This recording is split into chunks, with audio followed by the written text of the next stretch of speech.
지구 말고 이처럼 이제 사람들이 살 수 있는 이런 환경들이 갖춰진 행성이 또 있는지도 궁금해지는데요. 그쵸. 그 질문을 우리 아이들이 정말 많이 해요. 그리고 요즘에 많은 이제 뭐 유튜브 영상이나 어릴 때부터 과학책들 많이 보거든요. 그런 데서는 그냥 외계에 생명체가 있다라는 것을 아예 그냥 전제하고 표현하는 내용들이 굉장히 많아요. 그래서 그런 콘텐츠들을 많이 접하다 보니까 우리 아이들은 이 광대한 우주에 어딘가에 지구와 비슷한 행성이 있을 수도 있지 않을까? 또 외계에 생명체가 있지 않을까? 더 나아가서 우리보다 더 발달한 지적인 존재가 있을 수도 있고, 그래서 UFO 타고 지구에 왔다 가지도 않았을까?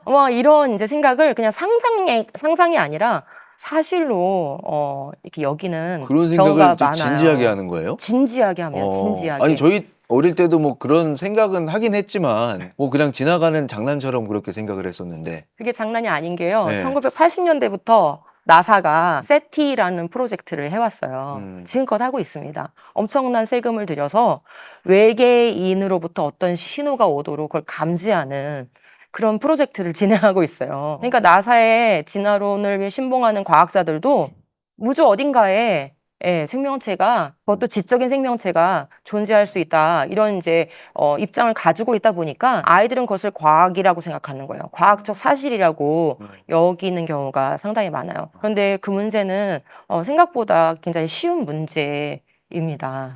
왜 그렇죠? 근데 제가 우리 아이들한테는 이거 설명할 때 잔디 인형 가지고 많이 설명하거든요. 잔디 인형. 혹시 잔디 인형이라고 들어보셨어요? 글쎄요. 예. 집에서 이렇게 잔디를 키우는 예. 인형을 만드는 건데 엄마 스타킹에다가 그 발가락 부분에다 잔디를 넣어요. 잔디 씨를. 그다음에 흙을 한 뭉텅이를 넣고 묶어가지고 이렇게 컵에다가 올려놓으면 물이 이렇게 흡수돼서 씨가 발화돼서 잔디가 자라거든요. 이제 그 상태로 제가 한 뭐 1000년? 뭐 좀 더 길게 드려볼까요? 10,000년? 100만 년?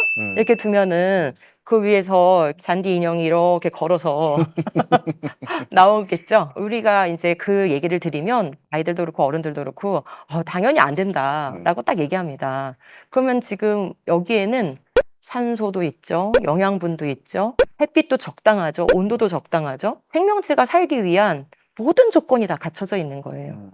근데도 우리가 이렇게 놔뒀을 때 흙 속에 박테리아도 있고 잔디는 식물이잖아요. 식물도 있음에도 불구하고 얘를 오랫동안 놔둔다고 해서 얘가 살아 움직이는 생명체가 될 거라고는 생각하지 않아요. 그죠?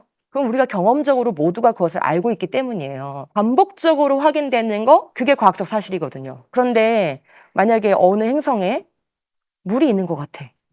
이렇게 한번 생각해 볼게요. 그러면 그 다음에 항상 나오는 그 기사의 뒤에 나오는 내용은 뭐냐면 그 행성에 물 분자가 있는 것 같습니다. 그 다음에 뭐라 하냐면 물이 있으니까 생명체가 있을 수도 있습니다. 이 말을 항상 나오거든요. 물도 있고 산소도 있고 햇빛도 적당하고 온도도 적당하고 모든 조건이 다 갖춰져도 생명체가 스스로 만들어지지 않는다는 것을 우리가 지구에서 날마다 경험하고 살고 있는데 저기 어딘가 우리가 가볼 수 없고 확인할 수 없는 곳 그 어딘가에서는 마치 생명체가 물만 있으면 나올 수 있다라는 하나의 신념이죠. 사실이 아니라 그런 생각들을 한다는 거예요. 그러니까 어떤 생각을 계속 주입받으면 그게 지식이 되고 더 주입받으면 신념이 되거든요. 근데 참 무서운 것은 우리가 잘못된 지식은 올바른 지식으로 고쳐줄 수가 있어요. 그런데 잘못된 신념은 이미 나에게 마음의 신념이 됐을 때에는 올바른 신념으로 고치기가 굉장히 어려워요. 그래서 우리가 자칫 이렇게 방임할 수 있는 게 뭐냐면 너무나 책들이 진화론을 많이 다루고 있고 교과과정의 진화론을 너무 많이 다루고 있으니까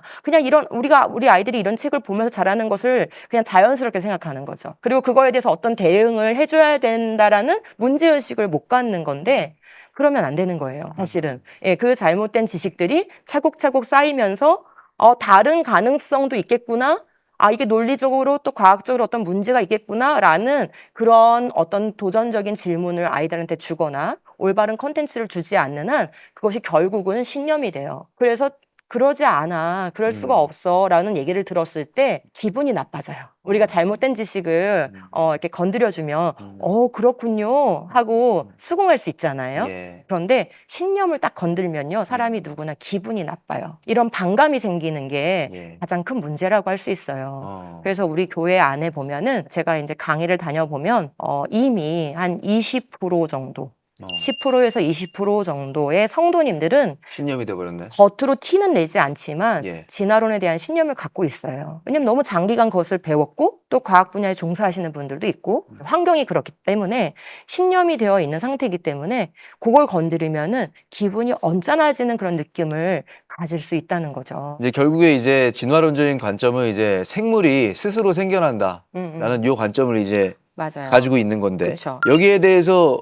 좀 반론을 할 수 있는 그런 실험들이 있었다면서요? 네. 예. 많이 알고 있는 실험이고 네. 또 교과 과정에서도 배웁니다. 음. 예, 파스테르의 백조목 플라스크 실험을 아마 그림을 보시면 아마 다들 기억이 나실 거예요. 이 파스테르는 1800년대 중후반에 아주 활발한 활동을 했던 미생물학의 아버지죠. 예, 당시에 동일한 시대에 진화론이 굉장히 대두가 됐어요.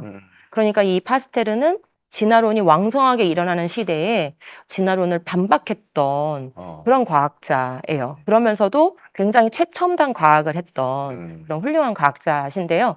생명이 자연 발생하느냐 안 하냐 이 문제가 그 당시에 최고 핫 이슈였어요.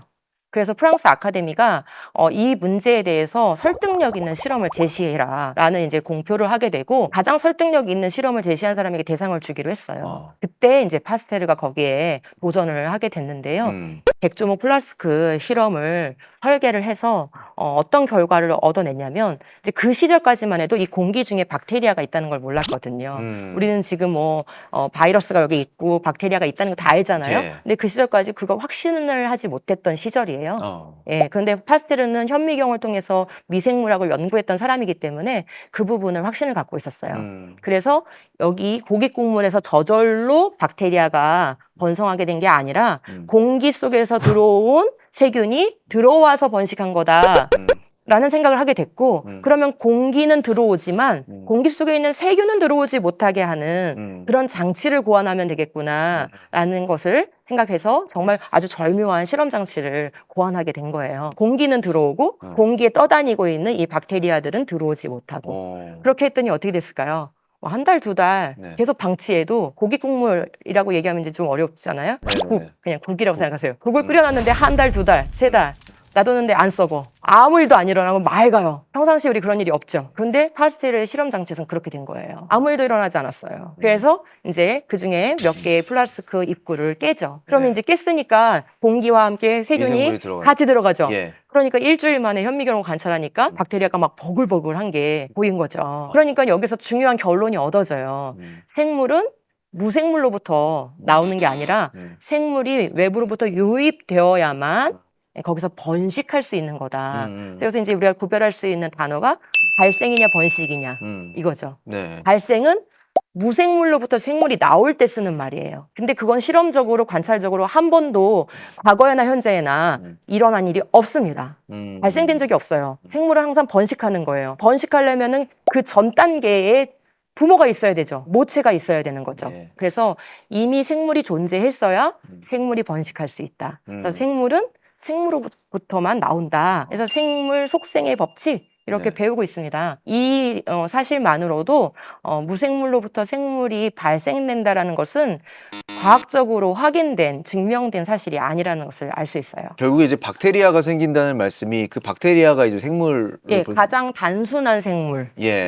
이제 예를 든 거죠. 그러니까 이제 파스테르 이전에는 미생물의 존재를 잘 몰랐기 때문에 예. 파리를 가지고 실험을 했어요. 그래서 이제 고기 덩어리를 놓고 입구를 막냐 막지 않냐에 따라서 안 막으면 파리가 들어와서 알을 낳고 가겠죠. 이제 막으면 이제 파리가 못 들어오죠. 이거를 비교를 했었어요. 그런데 이제 시간이 흘러서 현미경이 발달되면서 미생물의 존재를 알게 되니까 그럼 이제 그때 과학자들이 생각한 거죠. 아, 보이는 생물은 저절로 발생하지 않더라도 눈에 보이지 않을 정도로 아주 작고 단순한 미생물은 저절로 발생할 수 있고 그 저절로 발생한 미생물로부터 점진적으로 오랜 시간 진화해가지고 지금 같은 수많은 생물이 나온 거 아니겠어?